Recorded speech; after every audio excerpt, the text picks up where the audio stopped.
Bueno, le dábamos a conocer desde muy temprano, de hecho desde ayer se lo adelantábamos ya, la liberación de los generales detenidos durante el sexenio de Felipe Calderón, mientras que la señora Marisela Morales Ibáñez estaba al frente de la Procuraduría General de la República. Quedaron en libertad Ricardo Escorcia, Rubén Pérez, el general Ricardo Escorcia, el general Rubén Pérez, el teniente coronel Silvio Hernández y el general brigadier Roberto Dagüe González. El abogado del general José Ordóñez en la línea. ¿Cómo está, abogado? Buenos días. Muy buenos días, ¿cómo está? Muy bien, gracias. Pues me imagino que contentos con la liberación de su cliente y del resto de los generales. Sí, desde luego, a pesar de lo tardado que estuvo esta situación y lo complicado para llegar a la decisión final de la PGR de no formular conclusiones acusatorias, bueno, se vino la resolución de sobreseimiento y la libertad de los generales y el demás personal. 13 meses, abogado, tomó pues que llegara este momento en que el del desistimiento de la Procuraduría General de la República, 13 meses y además un cambio de gobierno, del de Calderón panista a Peña Nieto priista. Así es, como se dieron los hechos y la decisión final del señor procurador Murillo Karam, a quien yo considero un hombre valiente y que aplica el derecho como debe ser, finalmente se obtuvo con esa decisión y desgraciadamente con un cambio de gobierno, como usted bien lo dice, que prevaleciera la justicia en este caso, en virtud de que quedó establecido, ¿verdad?, que la acusación inicial sostenida con testigos mentirosos, pues se les cayó a la PGR. Hablamos de los mismos testigos implicados en el caso del general Ángeles Aguajare, que eran estos hombres identificados como Mateo y Jennifer. Efectivamente, toda la acusación dentro de la causa penal 44/2012 estuvo sostenida en esos dos testigos que usted mencionó.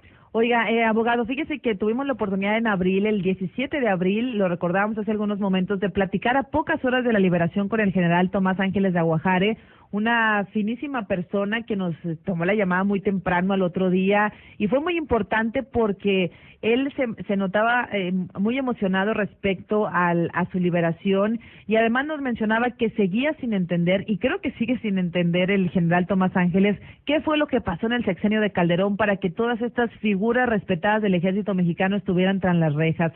¿Qué le dice su cliente, abogado? ¿Qué me dice usted respecto a este actuar en el sexenio de Felipe Calderón con la maestra Marisela Morales? Sí, más o menos están en el mismo tenor, ¿verdad? No alcanzan ellos a entender cuál fue su situación. Ellos no, en el caso de mi cliente, Roberto Dagüe González, ha manifestado desde ayer que salió, bueno, hoy en la mañana, a la 1:30 que salió, ¿sí?, ya recuperó su libertad. Menciona eso, ¿verdad?, que no entiende esa razón, si ellos no, él en particular no buscaba ninguna posición política como para que hicieran lo que ha sucedido en este caso en contra de él y las demás personas. Cuando ustedes vieron que finalmente se liberaba el general Ángeles de Aguajare en abril, ¿estaban seguros de que iba a suceder lo mismo con su cliente y el resto de los generales, abogado? De mi parte, como comentario se lo digo, sí, efectivamente yo sí lo consideré, ¿verdad? No podía hacer una decisión diferente porque en materia penal y en materia de derecho rige el principio de congruencia, ¿verdad? No podría haberse resuelto de distinta manera. Ahora, ¿hubo alguna razón en particular porque se resolviera con meses antes el caso del general de Aguajare al caso de su cliente? ¿Hubo alguna razón especial, digamos? Sí, cuestiones de procedimiento. Básicamente, ¿verdad? Y operó, como después hicimos nosotros, él pide la separación de los autos y el cierre de la instrucción, y se adelanta a todos los demás, y los demás procesados no quisieron adherirse a esa petición que él hizo. Entonces, por esa razón se le resolvió el meses antes al general primero que nada. Oiga, abogado, ¿está pensando su cliente Roberto Dagüe González, el general Roberto Dagüe González, contrademandar, o no sé cuál sea el término correcto, demandar a esas personas que le privaron de su libertad durante 13 meses? Sí se lo preguntaban ayer sus compañeros, y él les manifestaba pues que por su parte él dejaba a las instituciones que hicieran su labor en este caso. Sabemos que en el caso de la PGR pues existe la Contraloría Interna, la Visitaduría y los órganos de control que pudieran en todo caso ya estar conociendo de estas irregularidades e imponer a los servidores públicos involucrados pues las sanciones correspondientes, ¿verdad? Hay que recordar además que mi cliente es un militar en activo, entonces él inmediatamente deberá reportarse Bien.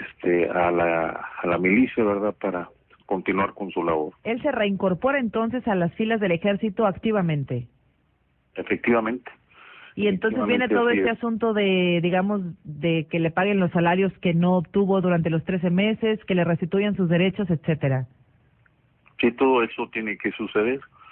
Que el momento que tienen su libertad, entonces esos derechos que estaban suspendidos a partir de la formal prisión le son reintegrados a mi cliente. Muy bien, abogado, pues le agradecemos mucho que nos haya tomado la llamada. Ojalá que podamos hablar en la medida de lo posible. Sabemos que es complicado. Escuchábamos hablar ya al general Ricardo Escorcia Vargas y ojalá que podamos hablar con su cliente cuando usted lo considere conveniente, abogado.